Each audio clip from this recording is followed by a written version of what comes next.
We should be live in about 15 seconds. Okay. Oh, we have a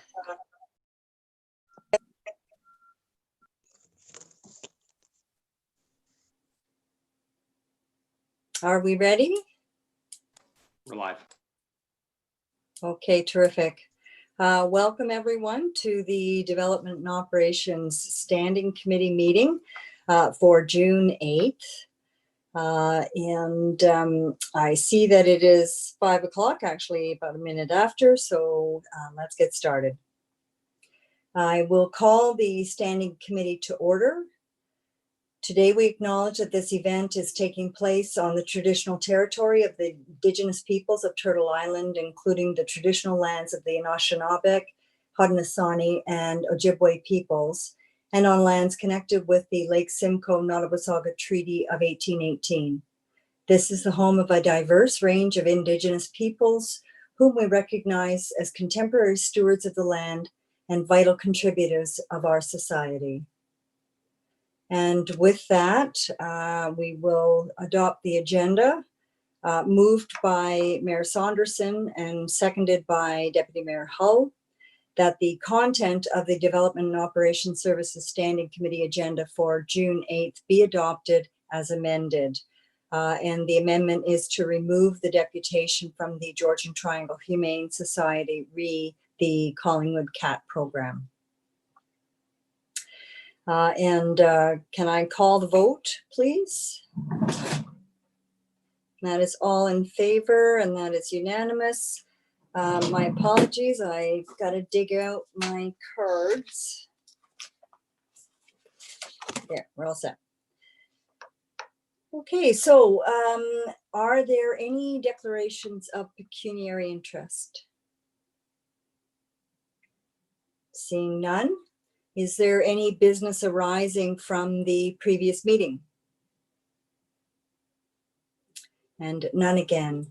So let's move on to our deputation. This is item 5.2, parking on Side Launch Way with Kathleen Wilkinson, the Shipyards Condo Board. Is Kathleen with us? Yes, I am. Terrific, Kathleen. We're ready for you. Take it away. Thank you. I'm reading from my presentation, so bear with me, please. Greetings, Mr. Mayor, Deputy Mayor, Madam Chair, councillors, and staff. My name is Kathleen Wilkinson, and I am one of the directors of the Shipyards Condo Board number 532. I would like to begin this afternoon by thanking your worship and council for the quick response to an earlier request we made last year to have the four-way stop signs installed at the intersection of North Pine Street and Side Launch Way. This has certainly made a significant difference. There have been fewer accidents, and also the traffic flow has greatly improved in the area. Furthering the concern for the safety of our community, we are today requesting a modification to the current street parking situation. It is our hope that you would consider restricting parking to the south side of Side Launch Way. We ask this due to the dangerous situation that has resulted from increased construction, increased development in the shipyards, and the overflow parking from local businesses, the medical building, and the Bank of Montreal. We are concerned that due to the increased congestion, a lack of visibility has resulted for the many pedestrians, cyclists, and drivers who are using Side Launch Way as a thoroughfare to North Pine and North Maple Streets, accessing the trails, the nearby strip malls, and the downtown area. We suggest that this could be vastly improved by having parking on one side only. Myself and the other board directors extend an invitation to meet on site with appropriate town staff to review the situation directly. And yes, we are aware that the current situation has lessened in its volume due to the closure of all the services in March of the local businesses, the medical building, and the Bank of Montreal. But we also know that once these all reopen, the situation will once again become problematic and a major safety issue.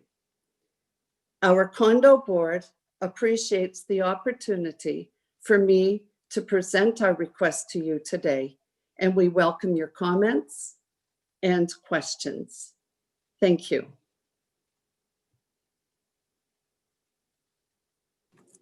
Thank you very much, Kathleen. Is there any question or comment from members of the committee? Okay, seeing none. Oh, Sorry. I must have flashed it too. Sorry, Madam Chair. Yeah. My question is through to Kathleen is, I noticed that you have identified the south side of the street.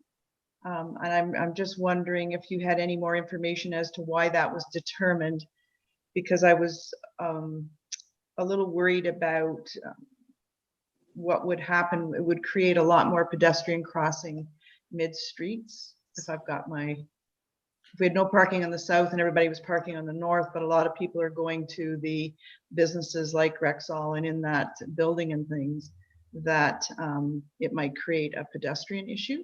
So I have no problem. I think one side parking makes a lot of sense, but I just wondered if you had more information why you identified the south side.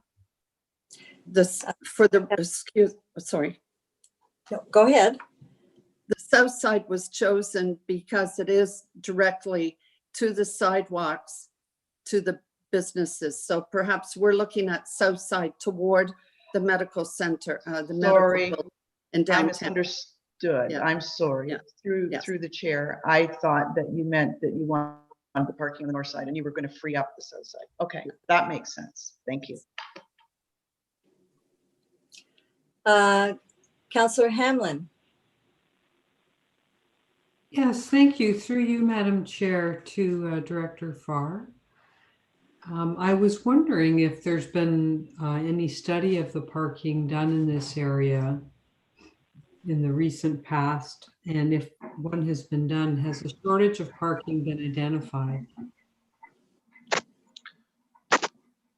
Through you, Madam Chair, as it happens, the matter of parking in this area is something that's been flagged in the parking bylaw, and engineering, public works, and bylaw have been working closely together on this issue. And because of that, I'd like to ask Director Slama to speak further to the dynamics of this situation. Thank you. Director Slama?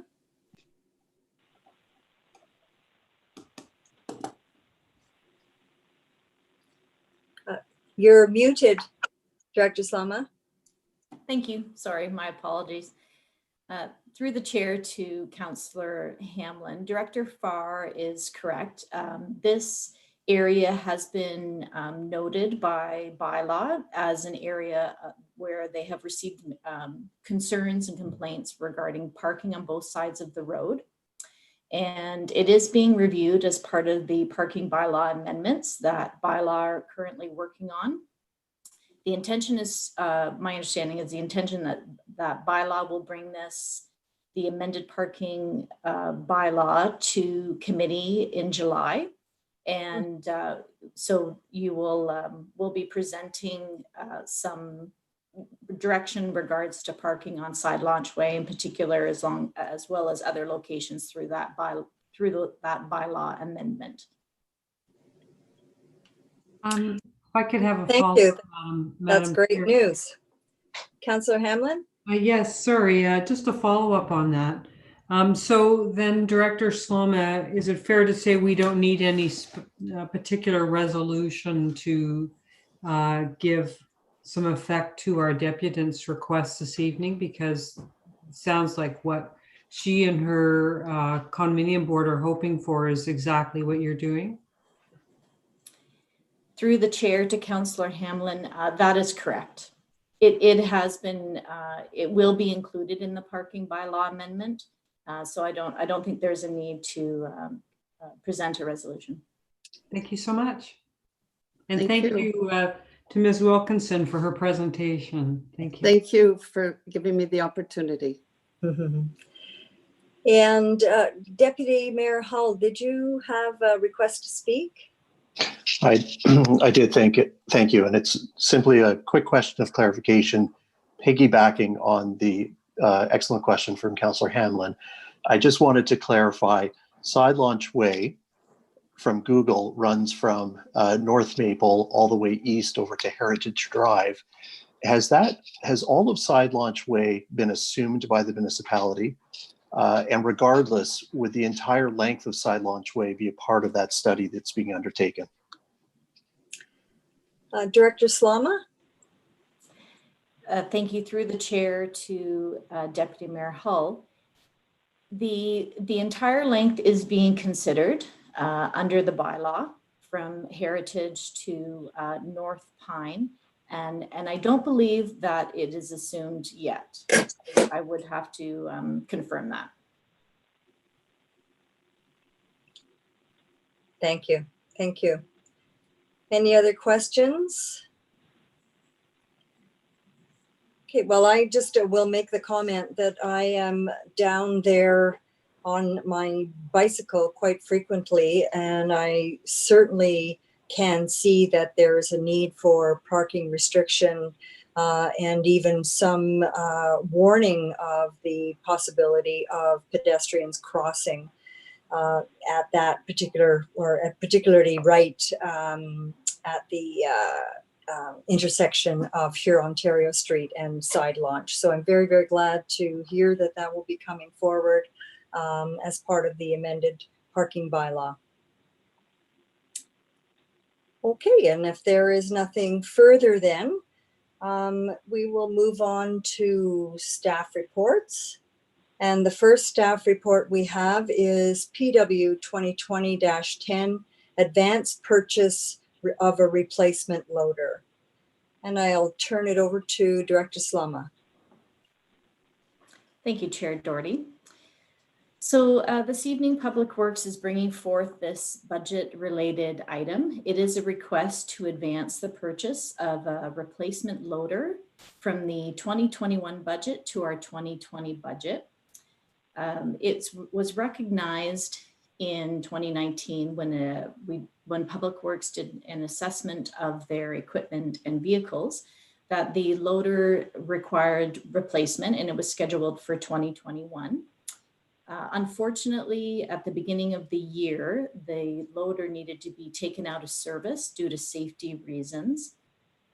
And since that time, Public Works has been renting a loader for operations, and this does have some considerable cost to it.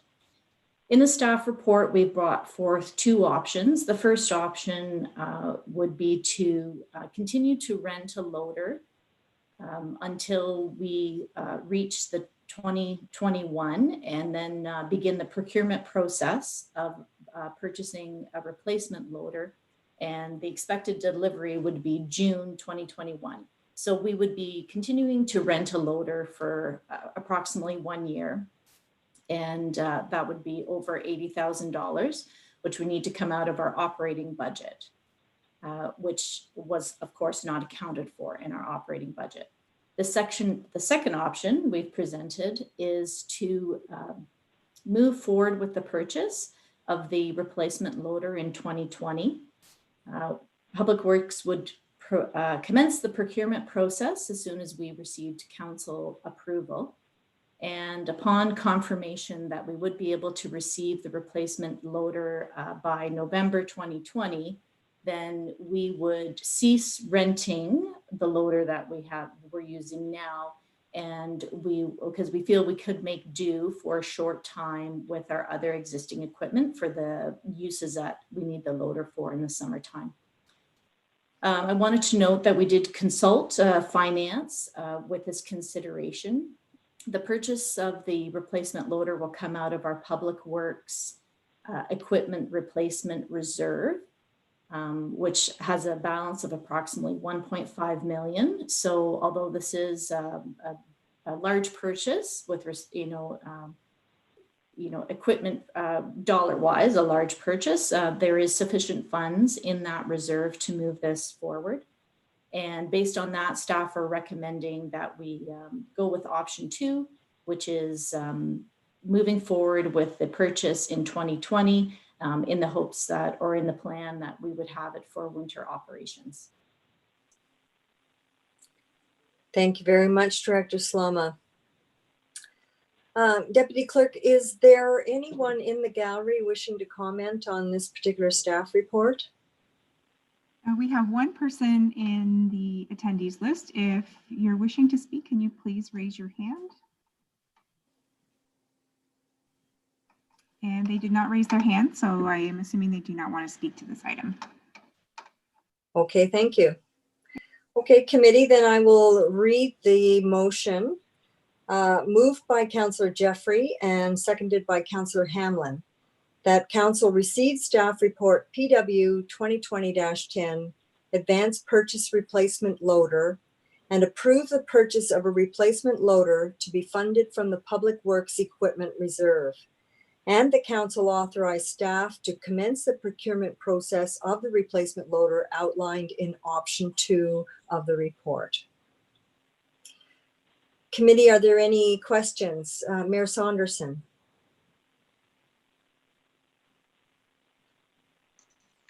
Yes, thank you very much, Madam Chair. Through you to Peggy. Peggy, just so I'm clear, the current loader, front end loader, I understand is beyond repair and unsafe, which has brought this forward. Is that correct? Through the chair to Mayor Saunderson, that is correct. It was So we call it lockout and tag out due to safety concerns with the rollover structure. Okay, thank you. And as follow-up, we have to make a decision, obviously, and this is a fairly critical piece of equipment, as I understand it. If I look at the differences between option 1 and option 2, and option 2, we're saving ourselves about $62,500 by bringing forward the purchase, whereas we'd be spending operating dollars to rent for the balance of the year under option 1. Is that right? Yes, through the chair, that is correct. We'd be saving some unexpected expenses from the operating budget. Okay. And just so I'm clear, in this coming out of the reserve, presumably it's the same reserve that this expense would have been incurred with next year. We're just bringing it forward by a year. Through the chair, that is correct. Okay. Well, I'm certainly in support of option 2. It seems to me the most efficient way to move forward on this. Thank you. Thank you. Thank you, Mayor Saunderson. Any other questions or comments from the committee? Okay, thank you. I just had a couple of questions. What is the age of this particular piece of equipment now? I believe I covered it in the report. Yes, the current loader is 1993, so it's quite old. And we do have a loader that is younger. And my understanding was when the time came to replace this current loader at the time, a decision was made to keep it and use it for different purposes because there was still some good use that could come out of it. And they purchased another loader, different size and kind of used for some different purposes. And so this is one major reason why this particular piece of equipment was moved up in the future budgets to 2021 because of its age. Great, thank you. Apologies for not reading every line. That's fine. Okay, then I will call the vote. recommendation to authorize staff to commence the procurement process. All in favor? And that is carried unanimously. Thank you, Director Slama. Thank you. Okay, the next item that we have on the agenda is staff report P 2020-11, part lot control exemption bylaw, blocks 1, 2, and 10 of the Riverside Townhouses. And I'll turn that over to planning. Thank you, Madam Chair. This is a part lot control exemption bylaw prepared by our community planner, Justin Tico, and signed off by our CAO, Skinner. It deals with 3 townhouse blocks in the Riverside Townhouse development, which is located just north of the intersection of Peel and Collins Streets. There's 12 units involved, and the part lot control will allow the individual townhouse units to have separate titles so that they can be sold and conveyed to the future purchasers. Thank you. And Deputy Clerk, is there anyone in the gallery wishing to comment on this staff report? We do have 2 people in the gallery, so I'll ask if they could raise their hand if they're wishing to speak. And no one has raised their hand, so you're good to go. Okay, thank you. Okay, well then I will read the motion and put it on the table or the keyboard. That staff report P 2020-11 be received, and that council enact and pass a part lot control exemption bylaw to allow for the creation of 12 lots for townhouse dwelling units at blocks 1, 2, and 10, Plan 51M-1124 within the Riverside subdivision. Committee, are there any questions or comments? Thank you. Seeing none, I will call the vote. All in favor? Deputy Mayor?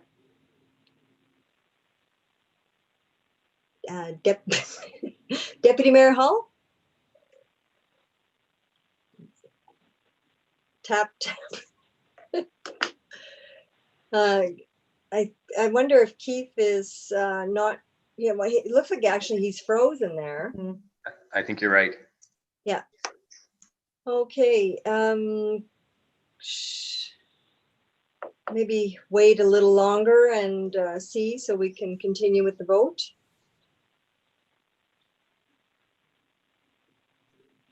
Looks like he's retrying now. Mm-hmm.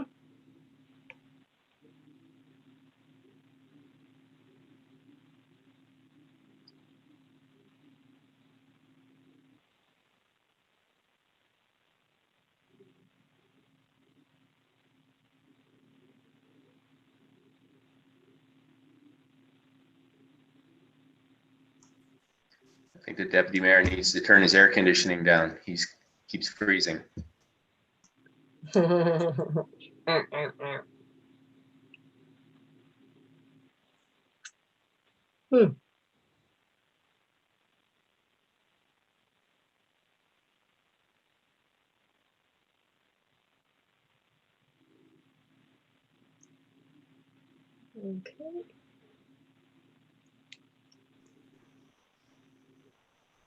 I wonder, Madam Chair, if you might speak to the clerk about continuing in his absence, as if he left to go to the washroom. And if we were in sitting session, perhaps we can continue on, and I'll leave it to you and the clerk. So just to clarify, then we would call the vote when he returns. Is that the idea, Deputy Clerk? Yeah, we can wait and call the vote when he returns. You do have quorum, so I guess it's up to you if you want to continue. Okay. All right. Well, then let's call the vote and then we'll move on. So again, all in favor? And that is, and I see Deputy Mayor is on board. We've called the vote, Deputy Mayor. Yeah, my apologies. Can you There we go. So there's our unanimous vote, and oh, you're with us. Oh, go ahead. Request to speak. Deputy Mayor? Sorry about that. I'm not sure what happened, but I've switched over to my phone. I'm assuming that you can see and hear me okay at this point? Yes, we can. Okay, thank you. Sorry about that. Okay, not a problem. All right, then moving on to our next staff report. P 2020-12, the 27 Simcoe Street redevelopment. And I will turn that again over to planning. Thank you, Madam Chair. This is a project located on Simcoe Street on the north side in between Huron, Ontario Street and St. Marie Street in the downtown Heritage District. The project involves a relatively small amount of space, approximately 1,000 square feet of addition to an existing building. The additions include an elevator, a rooftop, enclosed amenity space, and a stairwell at the rooftop as well. Since it's in the Heritage District, this proposal was reviewed by the Heritage Committee. It was in fact reviewed 2 times. And the Heritage Committee had recommended approval of the development. Some changes had been made, and it received unanimous approval. This application is somewhat interesting, not only because of the very engaging nature of the architecture and the way it's been designed to fit into the area, but also this is a very small proposal. One of the recommendations involved with this report is that Council authorize that this matter be treated as a minor adjustment to a site plan, thereby removing the need to go through a full site plan process. We felt that this is an appropriate way to approach this and one that we're asking Council's approval for. Otherwise, staff have reviewed this, the Heritage Committee supports it, and we're recommending for your consideration and approval of this site plan.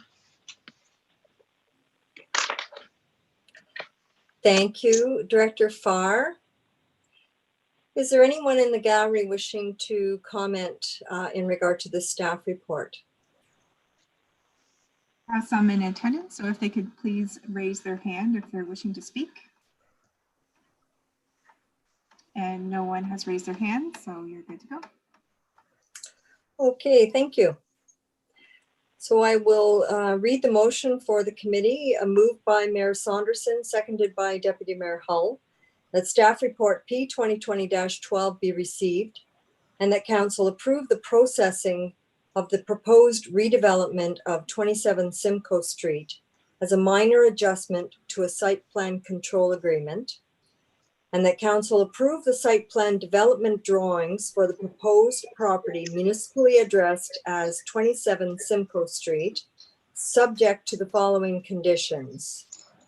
Receipt of the following materials to the satisfaction of the Director of Planning and Building Services, $3,000 lot drainage and restoration deposit. And secondly, as part of the building permit stage, the applicant is to confirm the downspouts are disconnected from the sanitary sewer and all drain to the surface. Comments or questions, committee? Mayor Saunderson. Yes, thank you, Madam Chair. I'm certainly in favor of this development and this application. When we were going through our waterfront master plan and speaking with the architect Cal Brook, he talked about trying to energize and populate our downtown core and our walking spaces so that the idea of bringing the waterfront to the downtown and integrating the two would be enhanced. And I think this is right four corners of that type of initiative. And I also think it promotes living downtown, promotes walkable cities, accessible downtown cores, which Jeff Speck mentions in his book. So I think this is a nice project. It's next to another project that's very similar and has been there for about 5 years, and I think very successful. So I'm in favor of seeing this type of development in our downtown core, and I'm hoping there will be more of it. Thank you, Mayor Saunderson. Councillor Hamlin. Yes, thank you, Madam Chair. I echo the comments of our mayor. I think this is a great project and it's a practical way of approaching a relatively small change to a building. I have a question through you. Perhaps it's to Director Sloma. I'm wondering, presumably the lane will have to be closed when this construction proceeds. And I'm just wondering if someone can explain to me how that practically happens. Is there notice given or just generally for the community that uses that lane? Through the chair to Councillor Hamlin, my understanding is that they're going to be able to maintain emergency access down that lane during construction. Okay, thank you very much. Thank you. Any other comments or questions? Well, I also am very supportive of this redevelopment. It is an example of the best manner in which we can take advantage and enhance our downtown heritage district. And I also want to applaud the applicants for working so diligently and cooperatively with the Heritage Committee. And so I will call the vote then. All in favor? And that is carried unanimously. Thank you. And that is our staff reports for this evening. So we will move on to reports and minutes of other committees and boards. And we have the Collingwood Heritage Committee minutes from the 15th of May.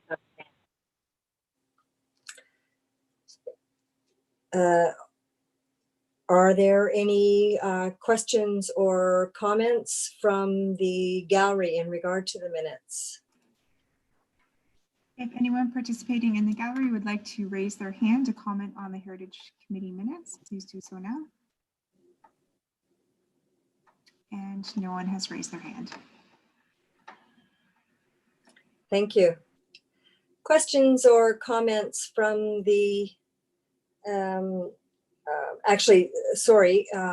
committee? I will read the recommendation because it does include a recommendation from the Heritage Committee. So moved by Deputy Mayor Hull and seconded by Councillor Jeffrey, that the minutes of the Collingwood Heritage Committee meeting held May 15th, 2020 be received and the recommendations contained therein be approved. And the recommendation is that the Collingwood Heritage Committee equally reduce all grant amounts by approximately 15% in order to meet the budgeted grant amount allocated in the 2020 budget. And further, that council authorize that any remaining amounts that were in the approved grant be held as a payable, pending the applicant providing the paid invoices required for the grants by no later than February 15th, 2021. Committee, are there any questions or comments? Councillor Hamlin. Madam Chair, and just reading the agenda, the date's different than the one that you just read out. And I'm wondering, in the agenda, it says the invoices have to be submitted by June 30th. And I think you mentioned a date in February. Yeah. I was just wondering. I did. And on the agenda that I received this morning, it had been updated to February 15th. Perhaps the clerk or director of planning could comment on that, please. Thank you, Madam Chair. To provide some perspective here on this recommendation, generally this deals with a scenario where there are more grants being asked for than there is money available. And as a result, the recommendation was to reduce each of the grants by 15% so that all of the projects that were being considered could all receive funding, less 15%.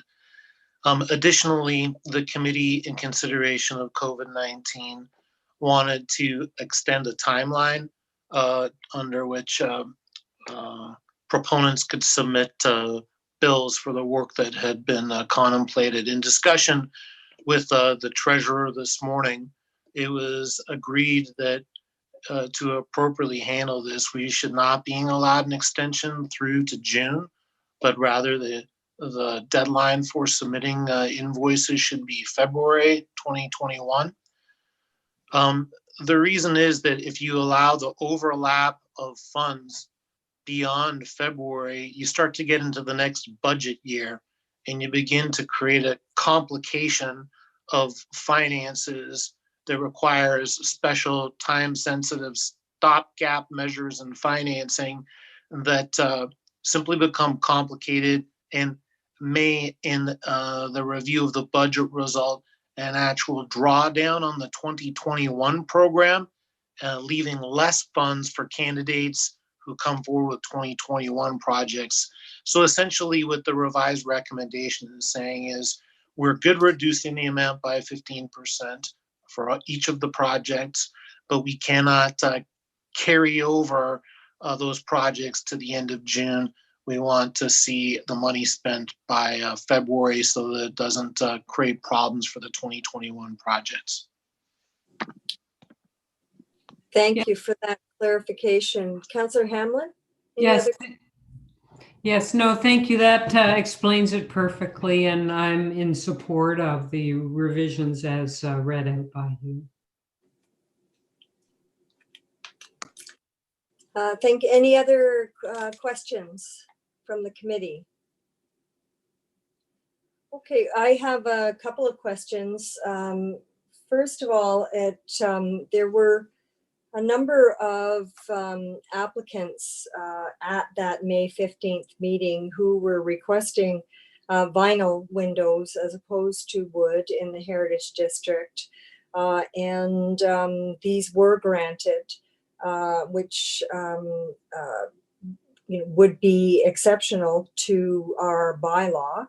And I'm just wondering why that was, and if the criteria for wood versus vinyl has changed in any way for the Heritage District. Madam Chair, the criteria has not changed at all. There is a preference to replace wood with wood. However, the Heritage Committee considers all of the factors associated with a project and works as cooperatively as possible with applicants to arrive at heritage compliant solutions, but there are also cognizant of the costs involved. And in certain instances, on a case-by-case basis, the Heritage Committee will allow replacement of some windows without wood, rather with vinyl, but it's usually on the basis of a full assessment of the specific project and an evaluation of the costs and benefits. It's very important that property owners within the Heritage District feel and are able to work with the Heritage Committee in a kind of collaborative and a productive way to maximize the value of their investments and the contributions to the heritage character of the downtown. And I think that's what you see. None of these are precedent setting. Rather, as I said, the committee reviews each case on its own merits, and these decisions are reflective of that kind of total evaluation of a given project. Thank you, Director Farr. And my second question, Mayor Saunderson, go ahead.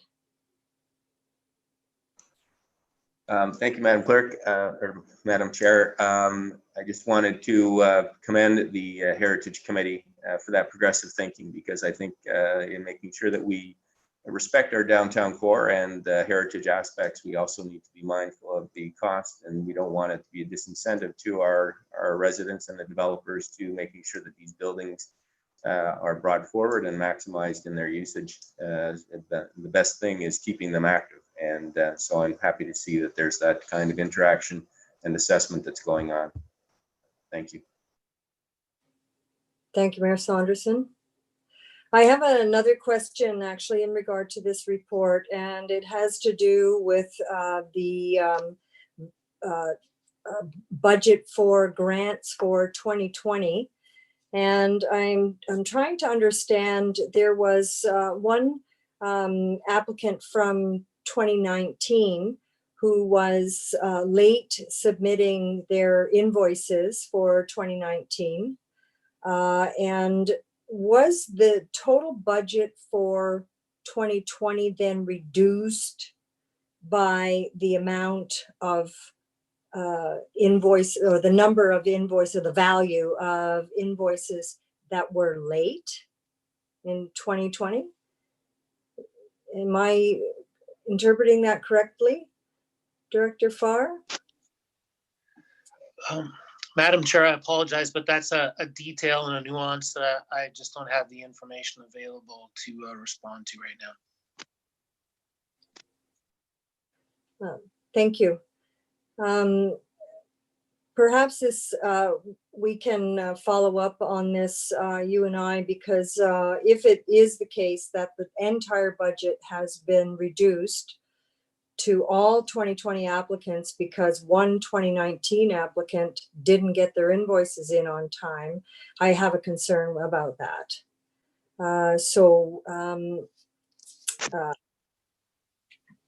Pending clarification of that matter, I will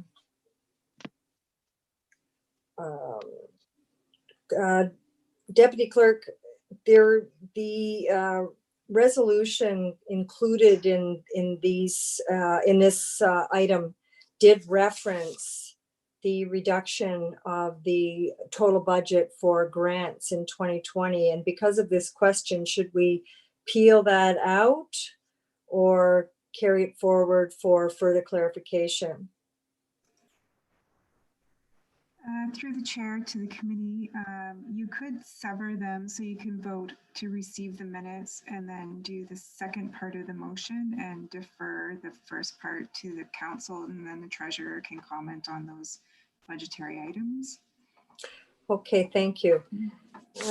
All right, then that is what we're going to do.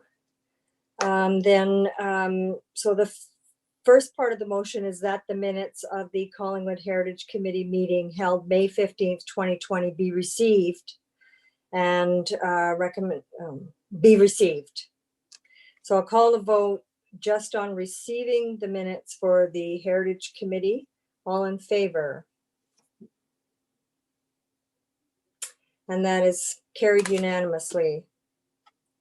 The second part of the recommendation that I would like to propose to be deferred pending further clarification is the recommendation that the Collingwood Heritage Committee equally reduce all grant amounts by approximately 15% in order to meet the budgeted grant amount allocated for the 2020 budget, and further that council authorize that any remaining amounts that were in the approved grants be held in a reserve, held as a payable pending the applicant providing the paid invoices required for the grants by no later than February 15th, 2021. So that is, I'm proposing that this would be deferred. So I call the vote on the deferral. All in favor? Opposed? Oh, sorry, Deputy Mayor.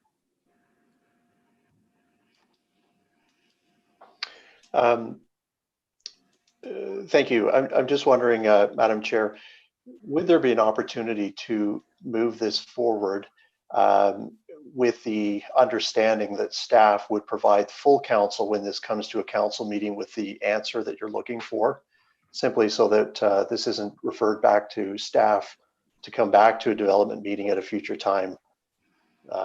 That way we could, it just seems that I think that everything is in order. It just, there needs to be clarity as to your valid question. I had a question along the same vein in the sense that if the applicant was late in remitting their receipts, that doesn't, I'm not sure where the funds would have gone. The funds would have still been there in that particular account, I would have assumed, to pay out their grant. So I'm just wondering, I'm happy to go either way. If deferral or referral back to staff is the direction, that's fine with me. But it seems like a fairly simple answer that could be resolved between now and the next council meeting to allow this to go forward. And actually, Deputy Mayor, that was my intention, because there is sufficient time between now and council to have this clarified. Because if indeed that particular claim was reducing the entire amount of the budget for 2020, then I do have a concern with that. So maybe deferred is not the correct choice of words. Perhaps I should be asking for a referral. And I see Deputy Clerk is asking to speak. Yeah, so apparently Sarah is on the line, and if you're okay with it, I can bring her in to speak a little bit more to this. Absolutely. Okay. I think you're good, Sarah. Hello, everybody. Can you hear me? Yes, we can. Perfectly. Through the chair, just for clarity, because I happened to be participating at that meeting and had further conversations too with staff today, the amount that was applied for in the 2020 applications actually totaled 43,000. So the reduction of 15% brought it to 34,000 because the outstanding invoices that were paid this year totaled 6,000. So the entire budget for the grant program is 40,000. So that is the difference in money. So the full amount wasn't allotted because an individual, or I believe 2 individuals, submitted their invoices late. So then what you're saying is that the total budget for 2020 was reduced because of late submissions from 2019. Through the chair, that is correct, because it's treated in the Heritage Program under the operating budget.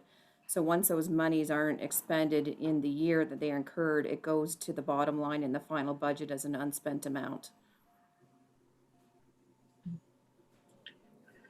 Councillor Jeffrey.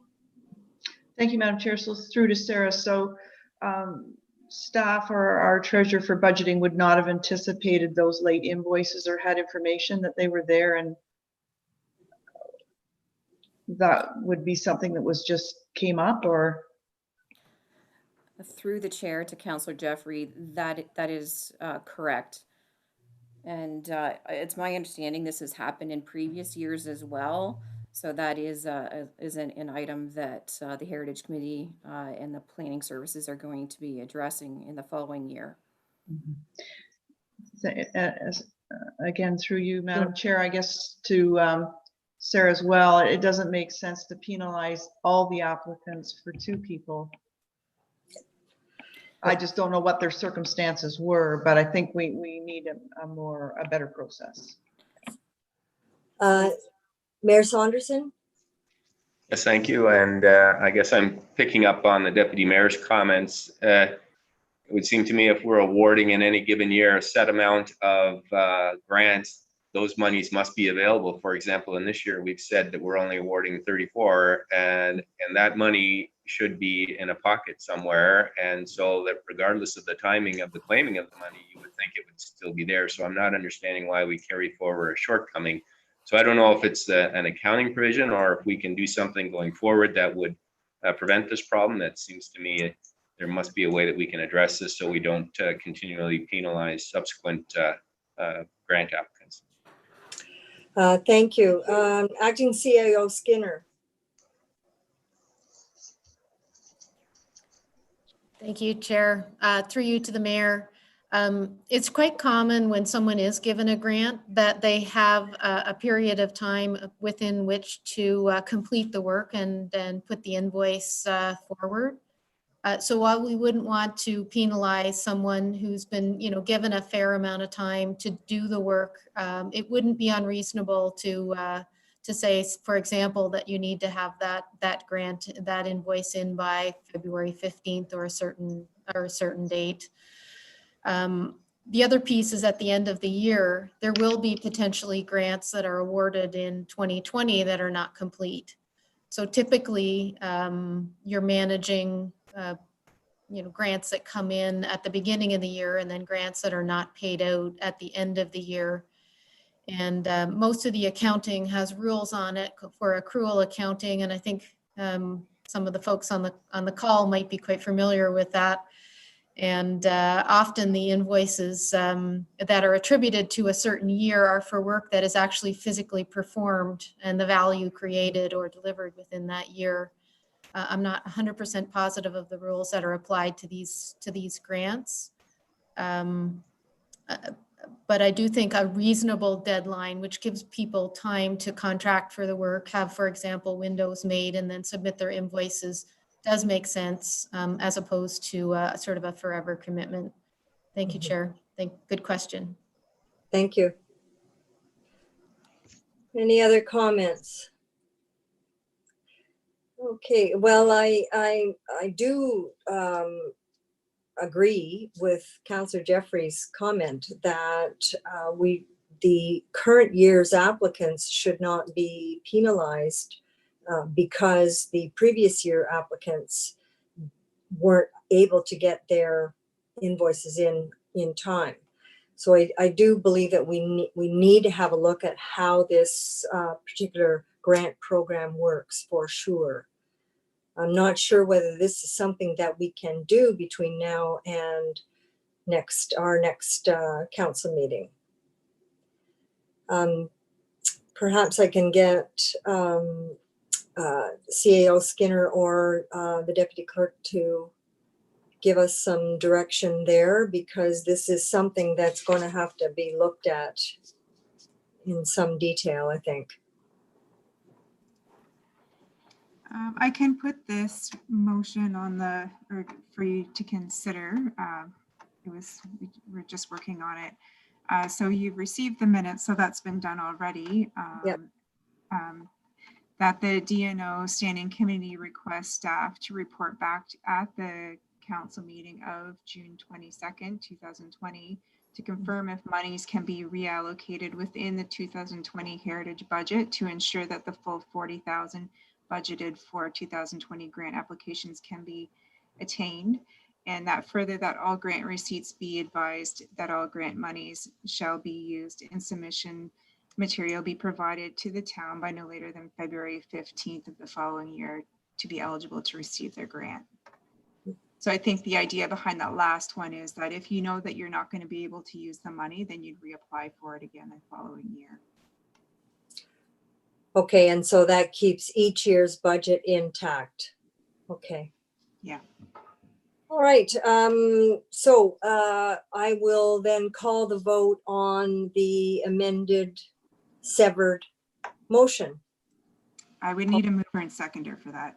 Oh, so my apologies. Okay, Councillor Jeffrey and Deputy Mayor Hall. I'll call the vote. All in favor?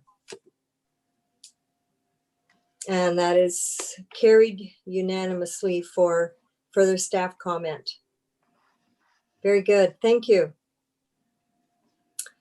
Moving on to item 8, the consent agenda.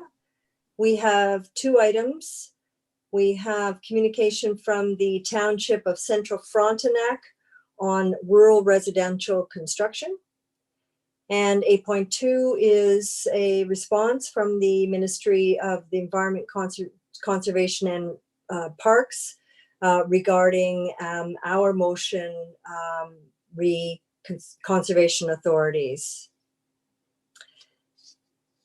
Is there anyone in the gallery wishing to comment on the consent agenda? If there's anyone in the gallery who would like to speak to this item, please raise your hand. And where no one's wishing to speak. Okay, thank you. Then I will put the motion on the floor. Moved by Councillor Jeffrey, seconded by Councillor Hamlin, that the general consent agenda, having been given due consideration by the Standing Committee, be received. And that's item 8.1, Township of Central Frontenac, Rural Residential Construction, and item 8.2, Ministry of the Environment, Conservation and Parks, Response Re Conservation Authorities. Comments from the Standing Committee?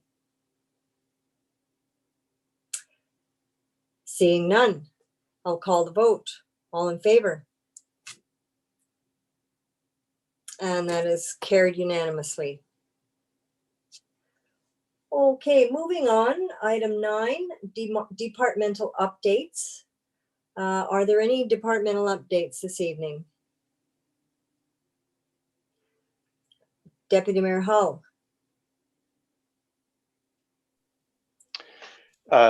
Thank you, Madam Chair. I had 2 questions that I had forwarded to staff earlier, copied yourself, and I just was looking for some further clarification, if I could ask those at this time. Right. I was thinking that you might bring that up under other business. Is that? Fair enough. Yeah. Okay. So no comments, no departmental updates. Okay, then we'll move on to public delegations. Do we have any public delegations this evening? We do have one, Chris Curry, if I can invite him in to speak. Thank you. All right, Chris, you should be able to speak. Okay, this is my first time doing this, so let me know if you can hear me. Yep, you're good. Okay. Welcome, Chris. Yeah, well, thank you. This is the first time I've ever approached council. I just want to give a little bit update about from my wife Candace and I on the farm at Curry's Farm Market at the corner of 6th Street and 10th line. We're currently experiencing a food security issue in the area. We're ultimately one of the last few farms that are inside the town of Collingwood. And we've been going through some growth over the last 10 years. You can see out at the store, we've made many improvements and we keep trying to add new things. And our farm has expanded and grown on the amount of products that we grow as well. I'm a 5th generation, my wife and I, Curry, living in the original house that was built in 1850 by my great-great-grandfather. And we've been farming here in Collingwood for that long. We're at a point now where we're trying to do some expansion, threefold. We've been trying to expand the farm, we're trying to expand the store, and we're trying to expand on the number of crops that we grow to meet the growing demand for the local food movement that's been going on for quite a while. Last year, we approached the building department, specifically planning, to talk about what kind of options we have. If anybody's been to our store before, it's uninsulated, it's a shack, it's seasonal, it's never going to be an all-year business. We open in the spring, we work really hard for 6 months, and we close back down again, and that's it. So we're not a typical retail store. And I've started putting some building plans together and looking at different things we can do. You may or may not be aware that there's a roundabout coming to our corner that's going to encompass our store in the future. So it's been a concern of ours. We're not in a position to build a brand new store, and our store is an accessory building already on the property, which we've learned through working with the planning department. So we're very familiar with exactly what we can't do right now, but I'm coming to you guys to suggest that we may have to look at farms, or if somebody could point us in a direction of what we can do.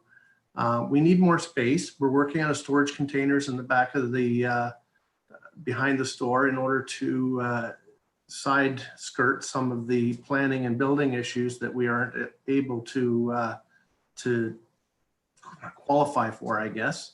The building isn't up to current building code if it was inspected, and we wanted to do an addition on it apparently. But it doesn't need to be anything more than what it is. It's just a feature in Collingwood that's been there for 80 years, and we want to keep it going. So I'm here to say that with the COVID pandemic, we've been able to open, but now space has become even a bigger issue because with social distancing, an already tight situation that we have for our staff working in the back, as well as for our customers in the front. We've added online store, we have pickup curbside, but ultimately something needs to give. We just put a big greenhouse out back. We're trying to extend our growing season. I'm working with the building department on that because it's being treated as a permanent structure. So there's some, I didn't expect to have to do have engineered drawings and quite a long list of things that I've had to deal with in order to get it done, which I'm working on. And I guess I'm not coming here saying that if farms are going to operate inside of town borders, there needs to be a little bit of leeway. You just talked about the Heritage District and not making heritage buildings have wood windows. Well, maybe Curry's Farm Market doesn't have to have an elevator, is what I'm trying to say. So that's my comments. If somebody could point me in a direction or maybe make some recommendations on how we could look at expanding us as a seasonal business and as an on-farm business rather than as a franchise brick and mortar all year round new build. Thank you very much, Chris. I have Councillor Hamlin and then Councillor Jeffrey. Thank you. Through you, Madam Chair, to Mr. Curry. Is the problem that because you're making changes to the building, you have to bring it up to a specific building code standard that you're not currently meeting? That's one of the conversations, yes, that came out, that what we originally want to do is just add an addition onto the back of it, just push it back a little bit. But when we started going down that road, the front of the building became in question. Right. Okay. Because I think, again, through you, Madam Chair, of course, we're all familiar with your store and your history in the community and are so happy to have you there as a seasonal place where your market goods are sold, and of course other things. Through you, have you got your own engineer who's working with our building code people as well? Well, our builder, our architect is Ron Martin. He used to work for the town, and so he's been putting some ideas and some drawings together for us. But he's very familiar with what we're going to be up against as well from his history. And but we're willing to come in and submit anything that we have and talk about it. But last year we came in and sat down and kind of did the process, but then stopped the process due to I got the feel that it was going to be we were going down a road that wasn't a road that we could handle, like state plans and things like, the types of things that I would think that if we were putting a Max Milk or a Walmart out on the corner there, that you would expect that type of infrastructure and work to be done. But for what we're looking for, I think that there may be some more practical solutions. And lastly, through you, Madam Chair, to Director Farr, what are your suggestions? Through you, Madam Chair, to Councillor Hamlin, listening to the deputant's comments, I'd be very interested in learning more and understanding more about this project. I haven't had the opportunity to meet Mr. and Mrs. Curry and to get, I guess, an overview picture of what they're trying to achieve. And I'd be pleased to meet with them and to not just revisit ground that they may have already covered, but to look toward solutions as they may be available. But I can't really comment more at this time without having some more detailed discussions, which I'd be glad to have. Okay, well, thank you. That seems to be a very reasonable solution to me. Back to you, Madam Chair. Thank you. That sounds very reasonable to me as well. Councillor Jeffrey. Thank you, Madam Chair. I agree with the comments by Councillor Hamlin and quite appreciate the director's willingness to move ahead. I know from many perspectives, the farming is so critical in terms of our community's ability to feed itself. And I see a lot of great planning going on across Canada through FCM protecting agriculture. And I do think there may be cases where we have to make some exceptions so that we can continue having the ability to have access to food grown here. So I look forward to hearing from the director as to how his conversations go and what we can do. Thank you, Councillor Jeffrey. Great comments. Deputy Mayor Hall, did you have a question or comment? Thank you, Madam Chair.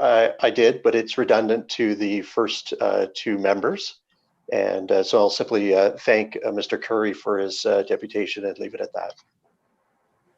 Terrific. Thank you.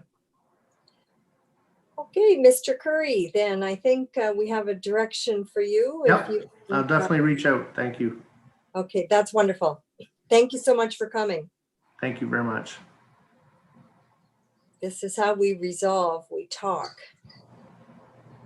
And then, are there any other delegations, Deputy Clerk?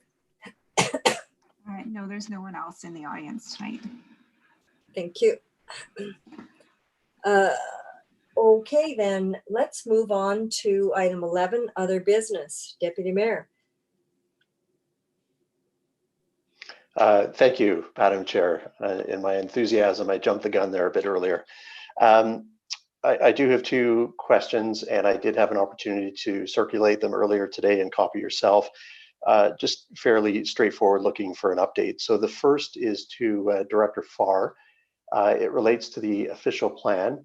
The 29th of May, he was kind enough to circulate to Council an update that showed a graph with a timeline as to where we were specific to the OP process. The specific question, I guess what I was interested in is just a verbal update, but then secondly, the specific question would be, coming out of the very successful task force process that we just went through, one of the things that I thought was quite positive was that we had an opportunity to reach out to 15 plus, member stakeholders within the community and get their direct feedback as to what they were experiencing, et cetera, as it related to board association in terms of COVID. And I just wanted to be to be sure that when I'm looking at that timeline for engagement, that as it relates to COVID, we're giving this process enough time to make sure that people do have the time to be engaged, and it hasn't been lost in the shuffle as people are focused on many other things.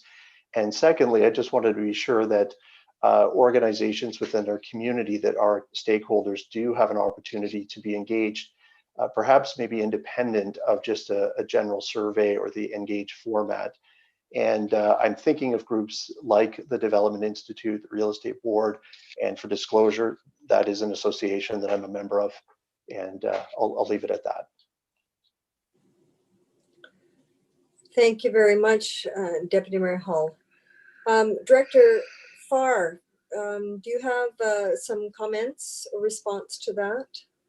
Yes, through you, Madam Chair, Deputy Mayor Hall. Thank you very much for the question. In a way, an update is warranted, and the question triggers the update as well. So we have just recently released a survey that continues to solicit public comment on the issues of concern in the community, and we've added into that survey a question on COVID-19. The next phase in our process also includes a release of some discussion papers that attempt to characterize some of the issues face in the community, and included in those discussion papers is commentary on COVID-19 and its effect. We also discussed with our public consultation consultants the appropriateness of engaging the public on the official plan update at this time, given public concern around the pandemic. The public communications consultant had indicated through their work broadly across Ontario that they were finding that the public was indeed interested and had an appetite to be engaged in issues of community development and matters of community concern, as we've actually seen recently on other matters in Collingwood. So we felt that right now is the right time to re-engage the community and continue to move forward with consultation in light of some, I wouldn't say total, but some stabilization in terms of understanding and expectations around the pandemic and the public's appetite and interest. As part of the official plan update, we've committed to meeting with organizations and groups throughout the entire process to build relationships and get a better understanding of issues.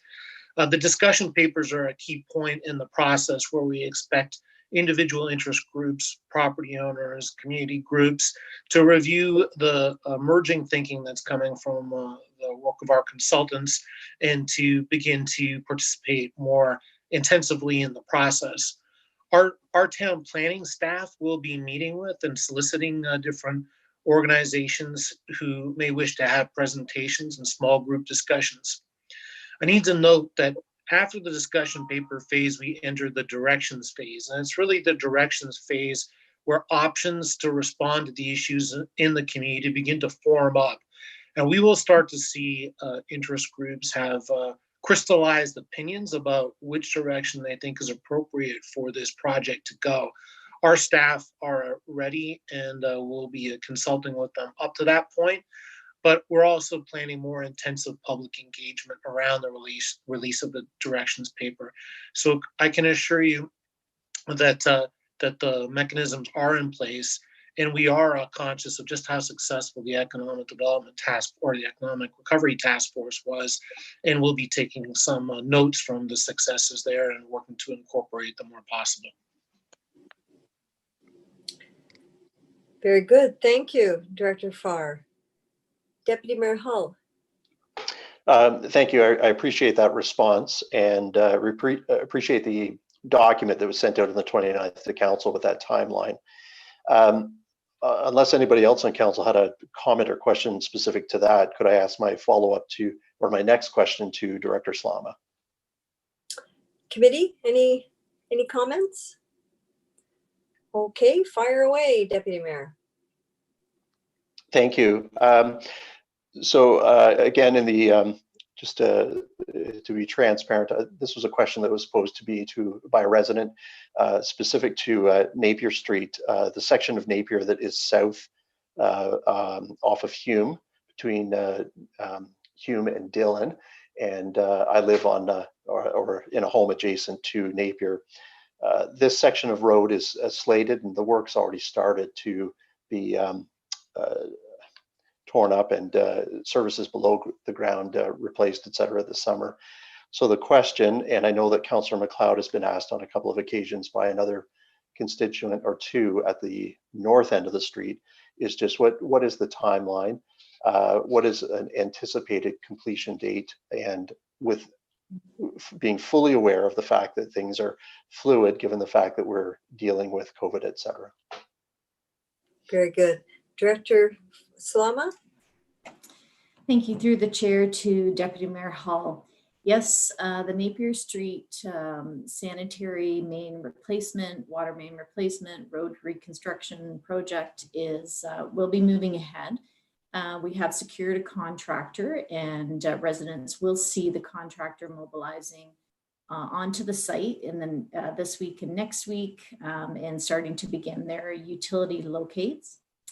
A newsletter has been distributed to all the residents on Napier Street, and that newsletter does provide them with information on the scope of the project, including some timelines and including contact information for both a representative from the town and then a representative from the contractor. We will be beginning construction, and it should be completed by the fall so that final asphalt is on before the winter season. Very Hopefully good, that thank answers you. the questions. Committee, any further comment on that item? Mayor Saunderson.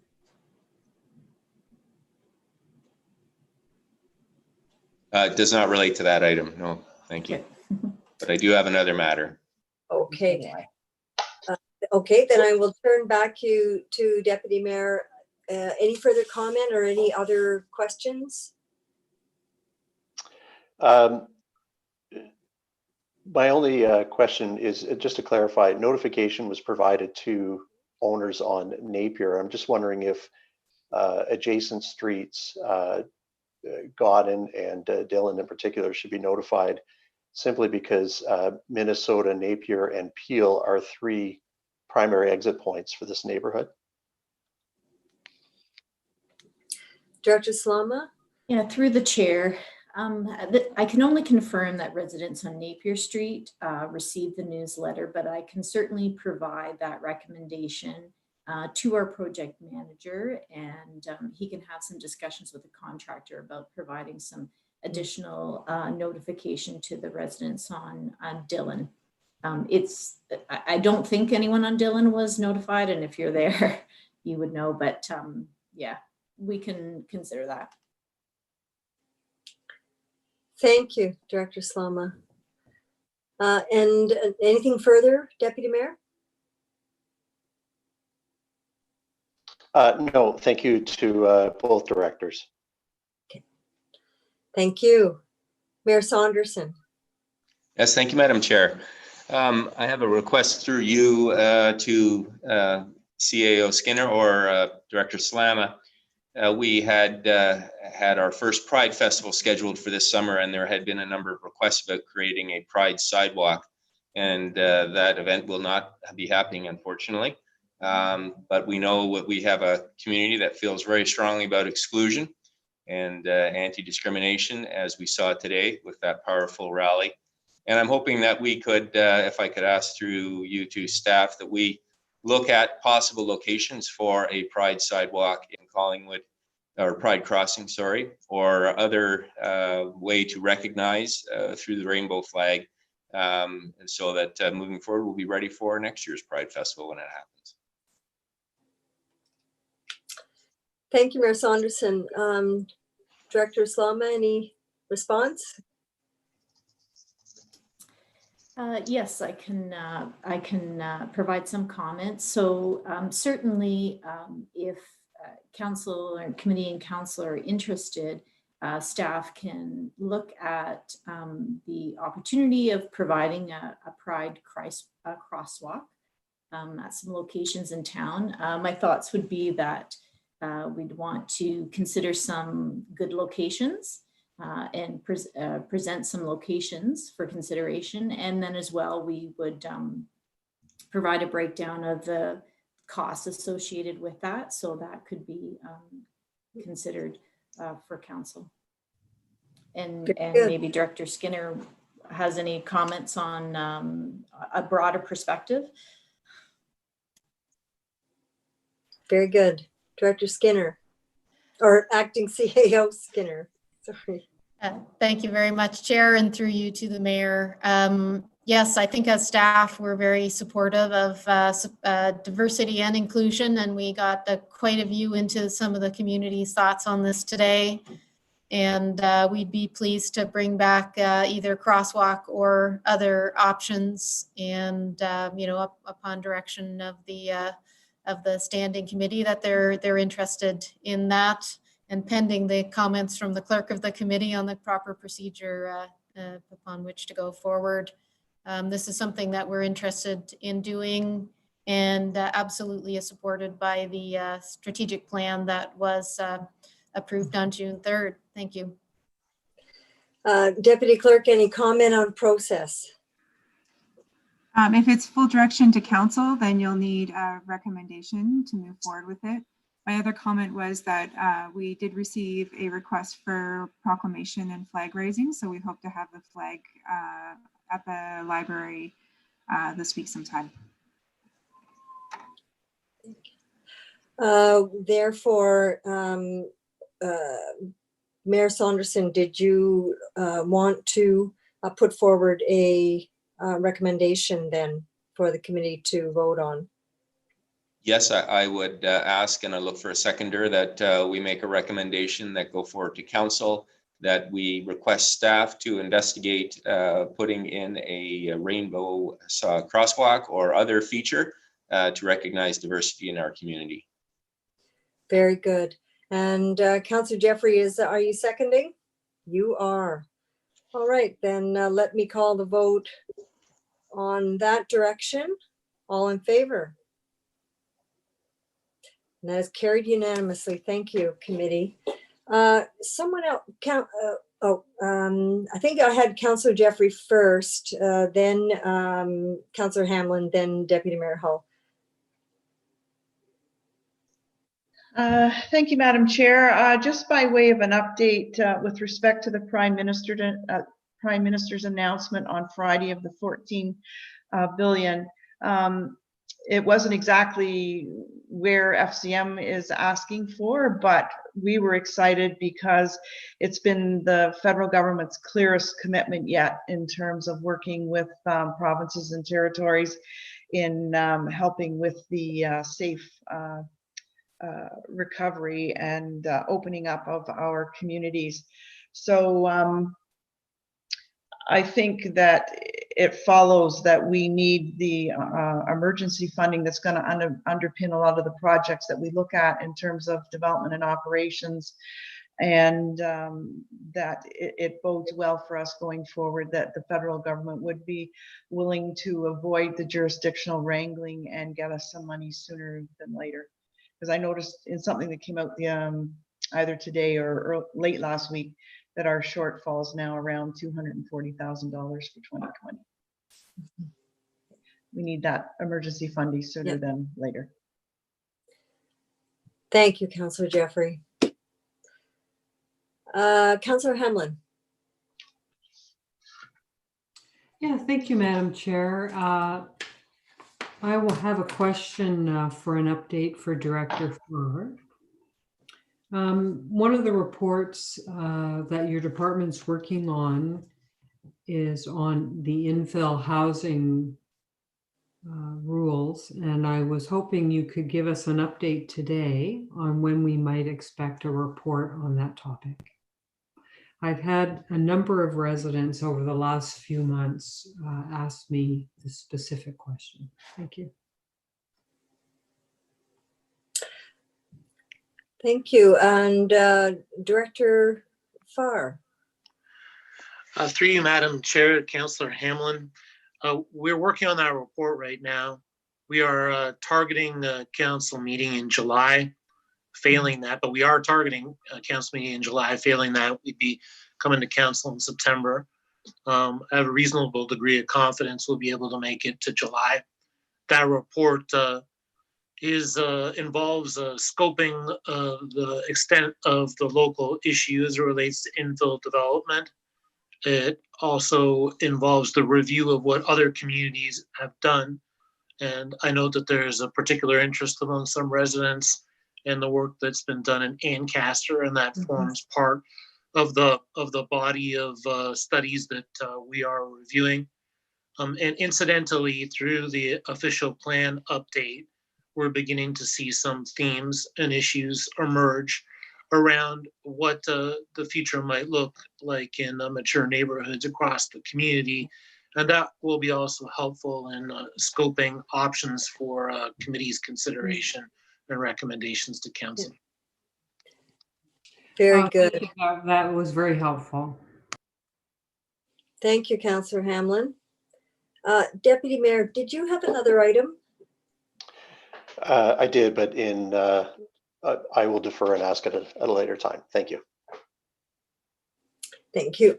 Excuse me. And I do have one item for Director Slama, and hopefully it's not going to require a lengthy reply. But I have been out and about quite a bit cycling, and I'm noticing that our lines on our bike lanes are severely faded, if not completely obliterated. And I'm wondering, are we planning on doing some line painting for our bike lanes? Thank you, Chair. We will, every year, we do some line maintenance in general, and that would include bike lane maintenance and repainting. And so I would need to come back and identify for you, like, which streets in particular we're looking at for this year. I need to talk to Manager Cole about that. But certainly some are addressed every year.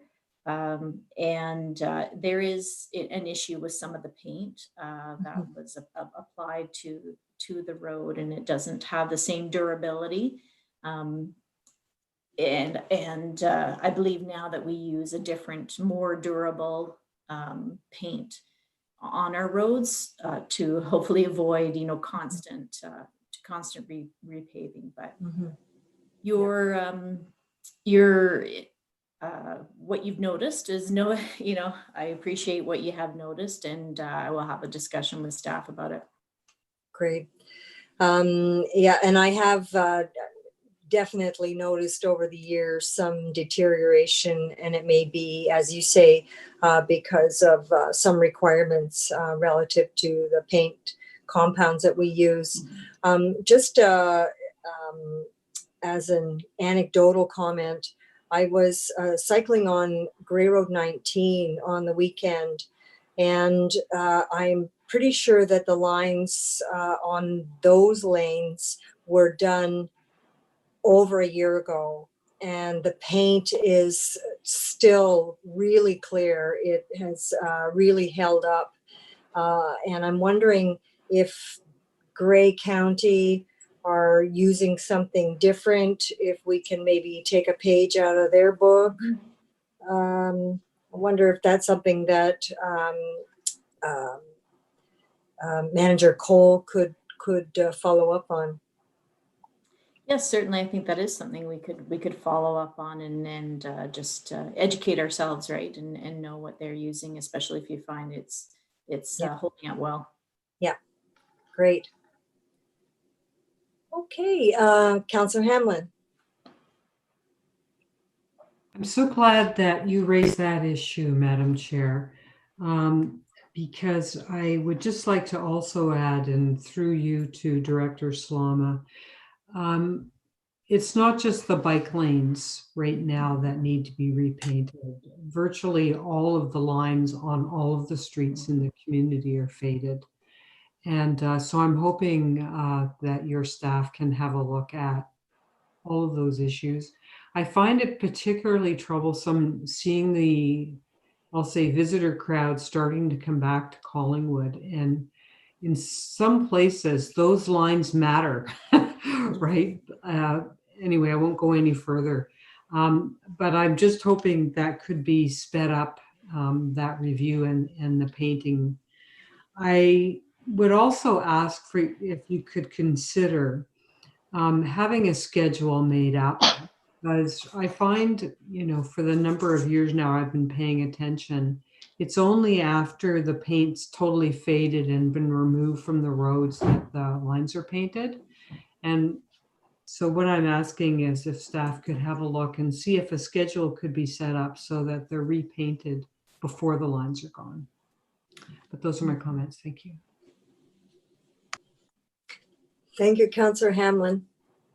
Yes, yes, through the chair to Councillor Hamlin, for, certainly we can take those comments into consideration. I'll have, further discussions with Manager Cole, because, definitely all the lines on the road are important, and we want to maintain them as best as we can.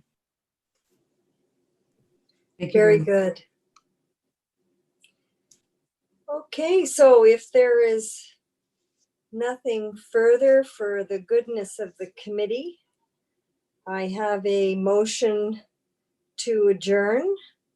hopefully from Councillor Jeffrey, that the Development and Operation Services Standing Committee be hereby adjourned. All in favor?